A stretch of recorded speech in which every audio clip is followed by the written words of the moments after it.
There's a specific kind of quiet that fills a house when something is wrong but hasn't been named yet. Not silence. The refrigerator still hums, the heating clicks on at 7, the kids still argue about the remote. But underneath all of it, if you're paying a certain kind of attention, there's a frequency you can't locate and can't dismiss. A wrongness without an address. I spent 4 months living inside that frequency before I understood what it was. Hi everyone. My name is Daniel, and I never thought I'd be telling this story. I'm 40 years old. I work as an IT systems administrator for a telecommunications company, a job that requires methodical thinking, the ability to identify where a system is malfunctioning by reading the patterns of what isn't working rather than waiting for the obvious failure. I've been doing it for 14 years. I don't rush conclusions. I trace the fault line carefully from symptom back to source until I find what's actually broken. It never occurred to me that I'd need those skills at home. 15 years ago, I met Olivia at a friend's birthday. She was 32, a marketing manager at a regional advertising agency, socially confident in the way of someone comfortable in any room and aware of it without being arrogant. She laughed easily, argued intelligently, and made whoever she was talking to feel like the most interesting person present. I married her 2 years later. We built something I was genuinely proud of, a house in a quiet neighborhood, 2 children, Lucas, who is 12 and obsessed with competitive chess, and Emma, who is 7 and approaches the world with a seriousness that makes her simultaneously exhausting and magnificent, and 11 years of marriage that felt, to me, like the settled, durable kind. I want to be precise. I wasn't naive. I knew marriages required maintenance, that long-term partnership developed friction and distance. What I believed, wrongly, without verification, was that our shared routines, our children, our accumulated years were evidence of a bond that remained fundamentally sound. I believed this while the evidence was assembling itself in the other direction. The evening I keep returning to is a Tuesday in late September. Ordinary in every detail. I was finishing the dishes, the kitchen window darkening into the blue of 8 o'clock in autumn. Lucas was at the table with his chess laptop. Emma had been in bed for 20 minutes. Olivia was on the living room couch, her phone casting that blue-white glow that meant focused reading rather than casual scrolling. I leaned in the kitchen doorway and watched her. She was smiling, not the broad public smile I knew well, but something smaller and private, the smile of someone receiving a message from someone who knew how to reach her in a way I hadn't seen in months. She looked up. The smile vanished instantly, replaced by comfortable neutrality. "Everything okay? Just wondering if you wanted tea," I said. "I'm good, thanks." I went back to the kettle and thought. I've been watching her smile at her phone for weeks, and this is the first time I've thought carefully about who the smile was for. I didn't sleep well that night. Standing at the counter the next morning with my coffee while Olivia moved through the breakfast routine with her phone face down on every surface she set it on, I understood the quiet in the house wasn't just quiet. Something was wrong. I just didn't know yet how wrong, or how long it had been. Daniel enters the story as a man whose professional skills are precisely calibrated for the discovery that is coming, and precisely used in the context where they matter most. His belief that shared routines and accumulated years constitute evidence of a sound marriage reflects one of the most common errors in long-term relationships, substituting familiarity for genuine attention. The Tuesday kitchen scene establishes the story's central visual motif: the phone's blue-white glow, the private smile, the instant recalibration when she realizes she's being watched. Each detail is individually deniable. Together they form the first legible entry in a ledger Daniel hasn't yet decided to read. Olivia's phone face down on every surface, the section's most precise detail. The behavior of someone who has trained themselves to perform privacy rather than simply have it. October arrived with a change in Olivia's rhythms that I catalogued without acknowledging I was cataloging. The late evenings came first. She'd always worked late occasionally. Marketing campaigns had their logic of deadlines. But in October, the occasional became pattern. Tuesday and Thursday evenings, then Monday too, then a Friday where she texted at 6 to say she'd be home by 9 and arrived at 10:15. Not tired when she came through the door. Resettled, the way a person looks when transitioning between 2 contexts rather than simply finishing a long day. She started taking greater care with her appearance before leaving. I felt petty for noticing, which is why it took me 3 weeks to name it even to myself. Olivia had always been well-dressed. Her job required it. But something had shifted in the specificity. Earrings chosen more carefully. A new perfume that arrived on her skin on evenings she was going to the office. Small adjustments that accumulated into a pattern. The phone was constant, not present in an obvious compulsive way, but controlled. Face down when she sat with me. Angled when she typed, so the screen faced away. Once, in the kitchen, I came in from the hallway and she closed an app. Not in the startled way of someone caught, but the calm, practiced way of someone who had trained this reflex. She looked up immediately, no guilt in her face, said something about dinner, and the moment passed. I replayed that moment 3 times before I slept. Our conversations had changed in texture rather than content. She still talked about work, the children, the neighbor's renovation. But there was a quality of partial presence now, as if a layer of attention that used to be fully available to me was allocated elsewhere. I'd say something and she'd respond correctly, but the complete directness she'd always brought, the quality of being entirely there, was muted. I told myself, she stressed. The Brennan campaign was a major account. I told myself, couples go through phases. 11 years, 2 kids, distance was normal, something you move through rather than worried about. I told myself these things because they were plausible, and because the alternative had a cost I wasn't ready to pay. Our friend Kevin came over on a Saturday in mid-October. My closest friend since university, blunt and observant, someone who told you the truth without enjoying it. We were watching football when I said, without quite planning to, "Have you noticed anything different about Olivia lately?" He was quiet for a moment, looking at the screen without watching the game. "What kind of different? She seems elsewhere." "Have you asked her?" "Not directly." "Why not?" "Because I don't know yet what I'm asking." Kevin looked at me with a specific directness that contained more than his words. "Then maybe figure that out before you ask." 2 days later, on a Monday evening, I was helping Emma with her reading when I heard Olivia laugh from the bedroom. One bright involuntary burst, cut short almost immediately. The laugh of someone who had forgotten, for one unguarded moment, to be careful. I helped Emma through 3 more pages and said nothing. But I thought about that laugh all evening.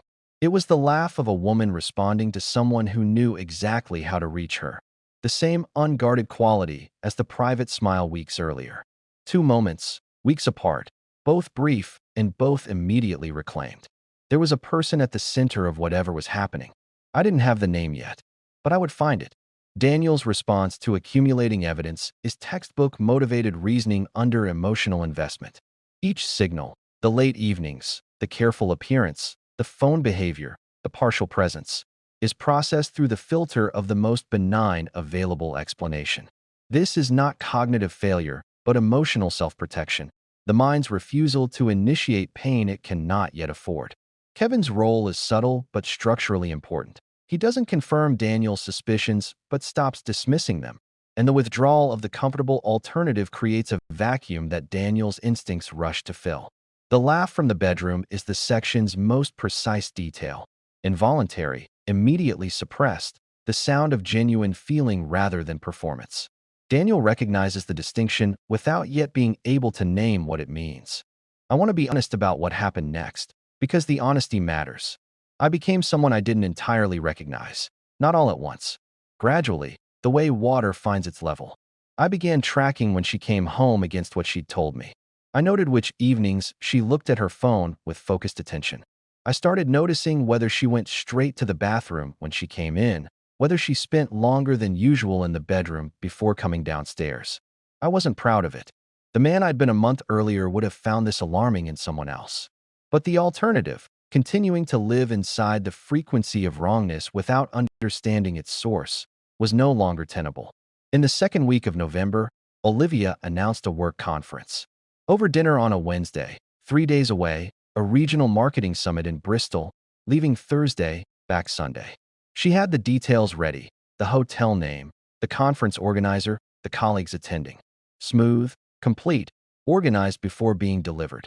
That night, after she was asleep, I looked up the conference. It was real. The Regional Marketing Summit was a genuine event at a real venue in Bristol, running Friday through Saturday. Real speakers, real registration page. She'd said Thursday to Sunday. The conference ran Friday to Saturday. 2 days of conference. For days away. I sat in the cold, dark kitchen for a long time. The heating had clicked off. I thought about the 2-day gap. I thought about what kind of man I was going to be about this. I called Kevin the next morning from the car, parked outside the house, because I didn't want the conversation in any room Olivia used. He listened and said, "Do you want me to look into it?" He called back at noon. His voice had the flatness of someone delivering confirmation they'd hoped wouldn't come. "The Clifton Grand has a reservation under Olivia's name," he said. "Thursday through Sunday. Booked on a personal card." There was a second name on the reservation. He paused. "Daniel." "I know," I said. "The week she was away, I was with Lucas and Emma. School runs, dinners, homework." She texted regularly. "Conference going well? Missing them. Bringing Emma something back." I replied normally. I was functioning on 2 tracks simultaneously, the domestic and the investigative, and found, with some surprise, that I could. On Saturday, my phone received a message from an unknown number. No text. 3 photographs. The first showed Olivia and a man in a hotel lobby, marble floors, warm lighting, luggage between them. His body language communicated comfortable familiarity rather than professional distance. The second showed them at a restaurant table, leaning toward each other with the geometry of private conversation. The third, and this was the one I sat with longest, showed them on a hotel corridor, her hand in his, moving toward a door. I looked at these photographs for the rest of the afternoon. Then I found him. Olivia's agency had a public staff page. On the third scroll, Marcus Langley, Senior Account Director, Marketing Department. The face matched. I filed the name. When Olivia came home Sunday evening with a conference tote bag and a stuffed animal for Emma, I kissed her hello, helped with her bag, and said I was glad the conference had been useful. She said it had been very productive. I said that was great, and I carried the 3 photographs inside me like something I hadn't decided what to do with yet, and I waited. Daniel crosses from passive observation to active investigation with clear-eyed self-awareness rather than self-justification. The conference discovery, 2 days of event, 4 days of trip, transforms vague suspicion into a specific documentable discrepancy. Kevin moves from emotional support to practical assistance, normalizing the investigation as methodical rather than paranoid. The anonymous photographs resolve the investigation's ambiguity into certainty, but through a source Daniel cannot identify. Someone else knows, someone else has been watching. The discovery of Marcus's name through the public staff page is the moment the affair acquires its second person, and with a name and a face the abstract becomes specific. The confrontation is now a matter of when, not whether. I want to be honest about what happened next, because the honesty matters. I became someone I didn't entirely recognize. Not all at once. Gradually, the way water finds its level. I began tracking when she came home against what she'd told me. I noted which evenings she looked at her phone with focused attention. I started noticing whether she went straight to the bathroom when she came in, whether she spent longer than usual in the bedroom before coming downstairs. I wasn't proud of it. The man I'd been a month earlier would have found this alarming in someone else. But the alternative, continuing to live inside the frequency of wrongness without understanding its source, was no longer tenable. In the second week of November, Olivia announced a work conference. Over dinner on a Wednesday, 3 days away, a regional marketing summit in Bristol, leaving Thursday, back Sunday. She had the details ready, the hotel name, the conference organizer, the colleagues attending. Smooth, complete, organized before being delivered. That night, after she was asleep, I looked up the conference. It was real. The Regional Marketing Summit was a genuine event at a real venue in Bristol, running Friday through Saturday. Real speakers, real registration page. She'd said Thursday to Sunday. The conference ran Friday to Saturday. 2 days of conference. For days away. I sat in the cold, dark kitchen for a long time. The heating had clicked off. I thought about the 2-day gap. I thought about what kind of man I was going to be about this. I called Kevin the next morning from the car, parked outside the house, because I didn't want the conversation in any room Olivia used. He listened and said, "Do you want me to look into it?" He called back at noon. His voice had the flatness of someone delivering confirmation they'd hoped wouldn't come. "The Clifton Grand has a reservation under Olivia's name," he said. "Thursday through Sunday. Booked on a personal card." There was a second name on the reservation. He paused. "Daniel." "I know," I said. "The week she was away, I was with Lucas and Emma. School runs, dinners, homework." She texted regularly. Conference going well? Missing them. Bringing Emma something back. I replied normally. I was functioning on two tracks simultaneously, the domestic and the investigative, and found, with some surprise, that I could. On Saturday, my phone received a message from an unknown number. No text. 3 photographs. The first showed Olivia and a man in a hotel lobby, marble floors, warm lighting, luggage between them. His body language communicated comfortable familiarity rather than professional distance. The second showed them at a restaurant table, leaning toward each other with the geometry of private conversation. The third, and this was the one I sat with longest, showed them on a hotel corridor, her hand in his, moving toward a door. I looked at these photographs for the rest of the afternoon. Then I found him. Olivia's agency had a public staff page. On the third scroll, Marcus Langley, Senior Account Director, Marketing Department. The face matched. I filed the name. When Olivia came home Sunday evening with a conference tote bag and a stuffed animal for Emma, I kissed her hello, helped with her bag, and said I was glad the conference had been useful. She said it had been very productive. I said that was great, and I carried the 3 photographs inside me like something I hadn't decided what to do with yet, and I waited. Daniel crosses from passive observation to active investigation with clear-eyed self-awareness rather than self-justification. The conference discovery, 2 days of event, 4 days of trip, transforms vague suspicion into a specific documentable discrepancy.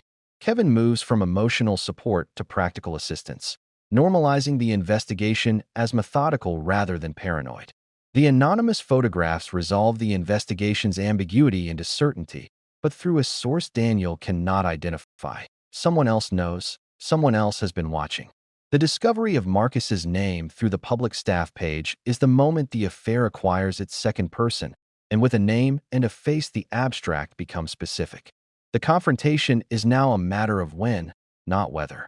I waited 2 weeks. People find this hard to understand. The truest explanation: I needed to arrive at the confrontation having processed enough of the shock to hold the conversation without it holding me. I knew what I knew. What I needed was the state of mind to navigate what would happen to the rest of my life and my children's lives without being destroyed in the process. I also needed to speak to a lawyer first. Patricia Lewis was recommended by a colleague. Mid-50s, precise, the competence that announces itself through the absence of wasted words. We met on a Wednesday morning. She told me to secure any digital evidence before confronting Olivia, because once Olivia knew I knew, things could disappear quickly. I am an IT systems administrator.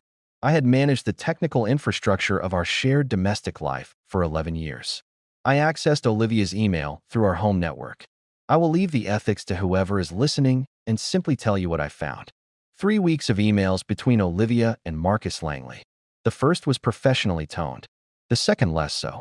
By the third week, entirely unambiguous. Private humor, specific references to shared time, the compressed intimacy of 2 people conducting a relationship in writing. And in a folder labeled with a client code name, hotel booking confirmations, for trips in 5 months, all during claimed work travel, all with 2 names on the reservation. 5 months. While I was helping Lucas with chess problems and reading to Emma and managing the household and believing we were fine. The confrontation happened on a Friday evening. Both children were at sleepovers, coincidence I recognized as the right moment. Olivia was on the living room couch with a glass of wine when I came downstairs and sat across from her and placed my phone on the coffee table between us, screen up, displaying the first anonymous photograph. She looked at it. Her expression moved through several things rapidly: recognition, rapid calculation of available responses, and then something I hadn't expected, a flicker of relief. As if exposure, however catastrophic, released something she'd been carrying. "Where did you get that?" she said. "Someone sent it. I'd like you to tell me who that is." "Daniel." "Say his name." A pause. "Marcus." "His name is Marcus. Marcus Langley, Senior Account Director. Works in your department." I paused. 5 months, Olivia. She looked at the table. "July," I said. "While we were on the coast with the kids in August. This had been running for a month. While Emma started school and Lucas started secondary. 5 months." "I know," she said, almost inaudible. "How many trips?" 4. "Why didn't you say something? If something had changed, if you were unhappy, why didn't we have that conversation instead of this one?" She looked at her hands. I didn't know how to have it. You're a communications professional. You are paid to translate difficult things into language. Not this, she said. Not with you. She looked up. I was afraid of what it would do to the children. I let the phrase sit in the room without responding to it. I want to try, she said eventually. Counseling. I want to end it with Marcus and try. I looked at her, at the woman I'd known for 15 years, who had in 5 months built a parallel life with sufficient care that I hadn't found it for 150 days. I felt the specific grief of someone who loves a person they can no longer trust. Different from losing someone you've stopped loving, and in some ways harder. I'll think about it, I said, which was true. I thought about it for 3 days. And then I had my answer. Daniel's 2-week delay is the section's most psychologically revealing choice. Emotional regulation in service of clear-headed action, consistent with everything we know about him. The email discovery transforms the anonymous photographs from accusation into documented evidence, and the evidence transforms the confrontation from uncertain to structured. Olivia's flicker of relief at exposure is the scene's most complex detail. It suggests the weight of concealment had become its own burden. Her invocation of the children as the reason for the concealment is the story's moment of moral displacement. The children cited as protection for a deception that most damaged the family it claimed to protect. Daniel's response, noting her professional expertise in communication, is delivered without cruelty and is devastating precisely because it is accurate. The 3 days after the confrontation were the strangest of my life. We were both still in the house, both still functioning. School runs, dinners, the visible surface of a family operating normally. Because Lucas was 12 and Emma was 7, old enough to notice disturbance and young enough to be damaged by uncertainty.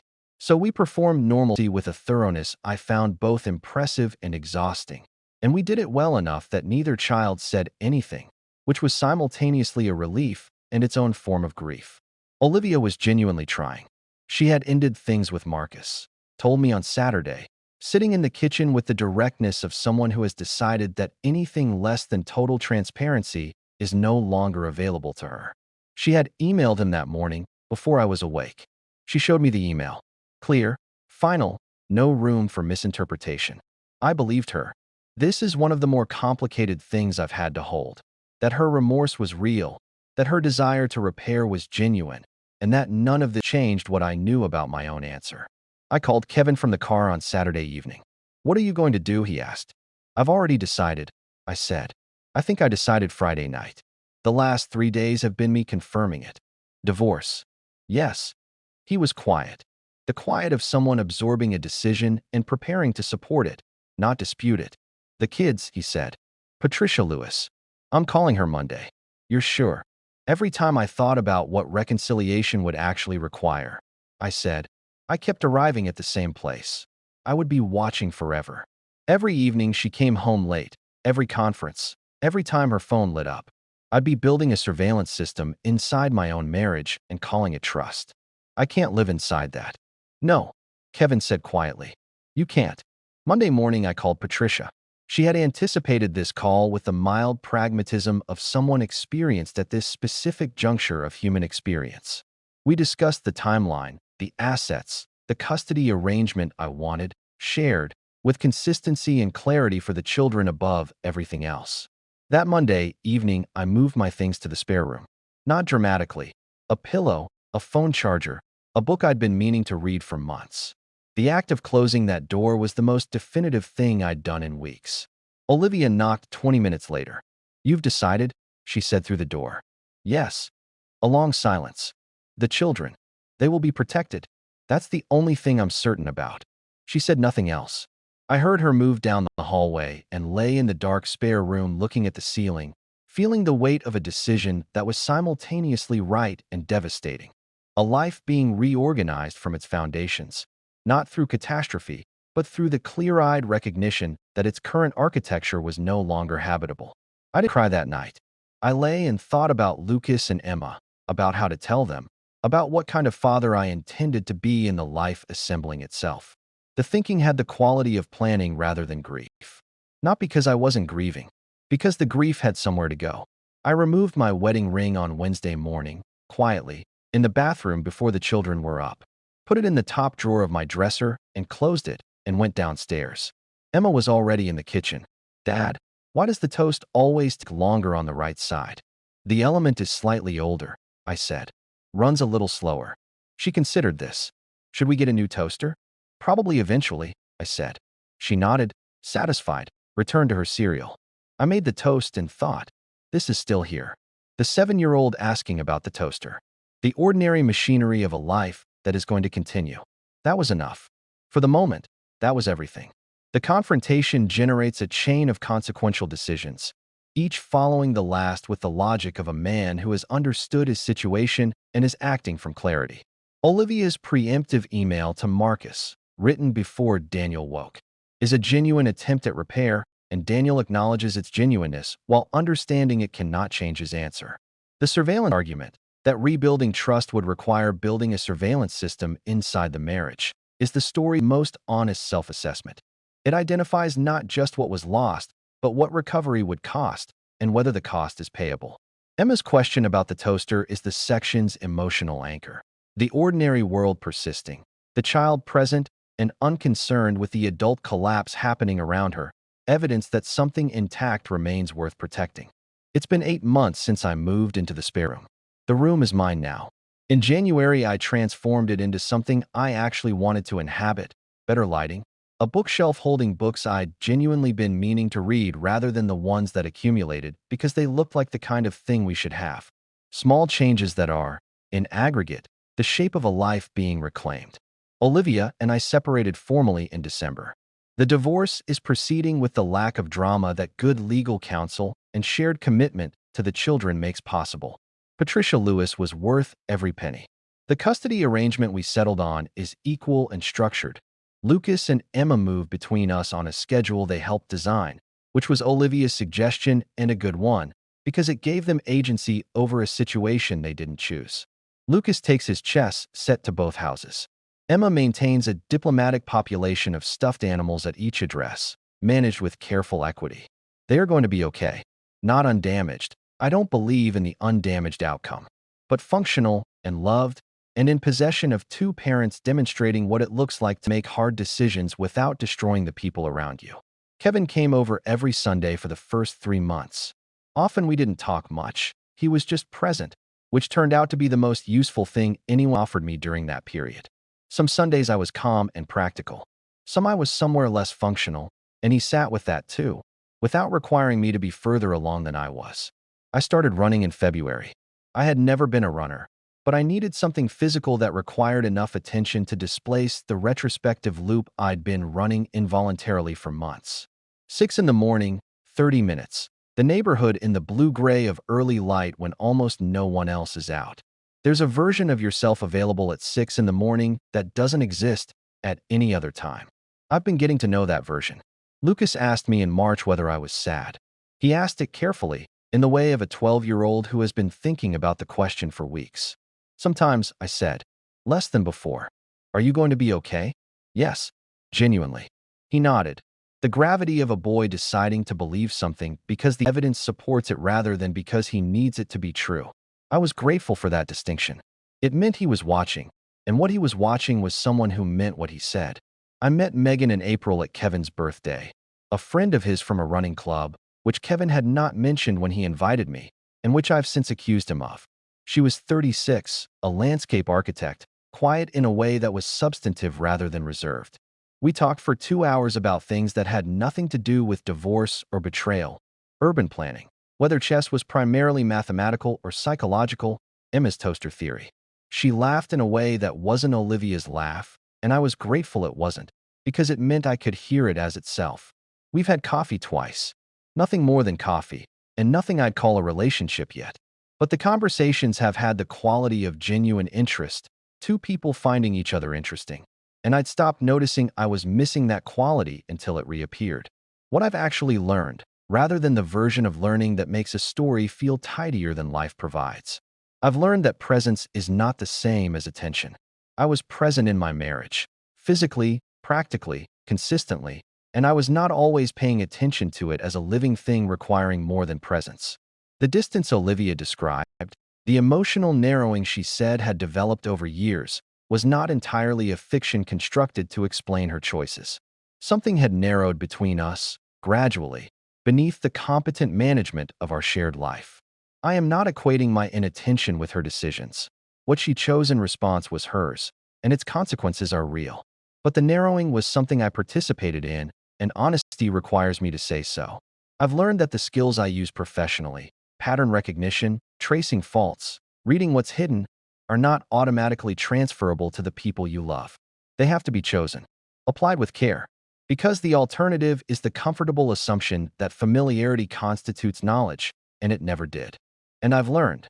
This surprised me most, and I offer it to anyone somewhere in the middle of what I was in the middle of, that the life on the other side of a devastating thing is not a lesser life. It is different, quieter in some ways, louder in others. The 6 o'clock runs. Emma's diplomatic rabbit management. Lucas choosing to believe because the evidence supports it. Nearly 1 in 3 long-term marriages encounters a significant breach of trust. 1 in 3. I was one of them. And what I want you to know is that what comes after is not defined by the breach. It is defined by what you choose to build in its aftermath. I'm building something I can stand in. That's enough. For now. And I think, eventually, that's everything. The resolution accumulates specific small details rather than dramatic declarations. The transformed spare room, the 6 o'clock runs, coffee with Megan, Lucas's gravity, each a data point in the ledger of a life returning to something genuine. Daniel's acknowledgement that the distance in the marriage was participatory rather than entirely Olivia's creation is the section's most important and difficult passage. The willingness to hold his own portion alongside his own recovery distinguishes growth from grievance. Megan is introduced with appropriate lightness. 2 coffees, genuine interest, nothing competing with the recovery in progress. She represents not a solution but a possibility. Evidence that the capacity for genuine connection survived the damage. The statistical ending contextualizes without diminishing, and the final line, "I'm building something I can stand in," is the most honest possible conclusion. Daniel's story maps the complete arc of a specific and recognizable kind of betrayal, not impulsive, not accidental, but constructed and maintained with deliberate care over 5 months.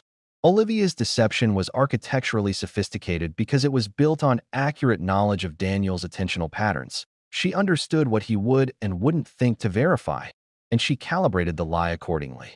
This is the most intimate form of deception, using knowledge of a person against them. The arc from the Tuesday kitchen to the February runs traces a complete psychological journey, from comfortable assumption through awakened suspicion, through the moral complexity of investigation, through confrontation and its structured aftermath, to the quiet work of reconstruction. At each stage, Daniel's choices are psychologically consistent. The motivated reasoning, the delay before confrontation, the surveillance argument for divorce, the ring removed before breakfast. Olivia is not reduced to a villain, which is the story's most honest choice. Her remorse is genuine, her desire to repair real. What she failed at, addressing the distance through honesty rather than through a parallel life, is a recognizably human failure rather than a cartoonish one. Understanding this is part of what enables Daniel's recovery. Lucas choosing to believe because the evidence supports it. Emma and her diplomatic rabbit populations. Kevin on Sunday mornings. Megan's laugh that isn't Olivia's. These are modest, particular, entirely real, which is exactly what makes them, finally, sufficient. Trust can break. Resilience, built carefully and honestly, can rebuild something worth standing in.